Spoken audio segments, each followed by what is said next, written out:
Saudara, Manado dikenal sebagai salah satu daerah yang memiliki beragam kuliner terutama makanan laut. Salah satu kuliner yang kini digemari warga kota Manado adalah rahang tuna bakar.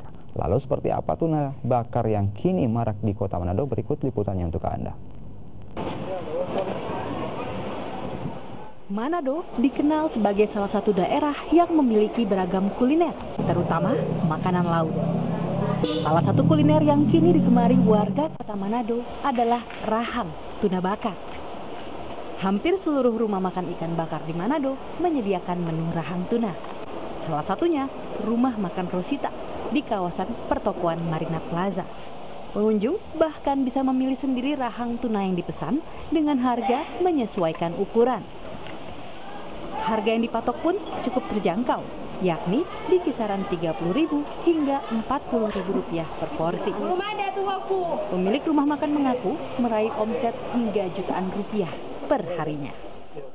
Omset per hari ada tidak stabil, ada 8 juta sampai 12. Itu rahang tuna itu banyak kan, semua di sini ada rahang tuna itu cuma tergantung di terbakar dan di minyak, itu yang menentukan karakter gitu. Tak hanya bagi warga lokal, menu rahang tuna bakar kini juga menjadi primadona di kalangan wisatawan Nusantara dan mancanegara yang tengah berlibur di kota Manado. Karena di sini dari dabu-dabunya ada 2 jenis. Dan untuk rahangnya rasanya agak beda, gurih dan empuk. Untuk mengolah rahang tuna sebenarnya sangat sederhana. Meski begitu, membutuhkan ketelitian agar tidak merusak cita rasa. Rahang tuna terlebih dahulu dipotong dan direndam air jeruk nipis. Kemudian dibakar di atas kulit buah pala hingga mengeluarkan aroma wangi.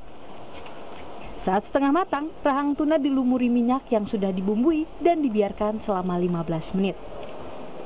Nah, rahang tuna yang sudah matang disajikan dengan sayur cah kangkung dan 2 jenis sambal dabu-dabu. Saat disantap, rahang tuna bakar khas Manado ini menyajikan daging yang empuk disertai rasa gurih. Tim Liputan, Kompas TV.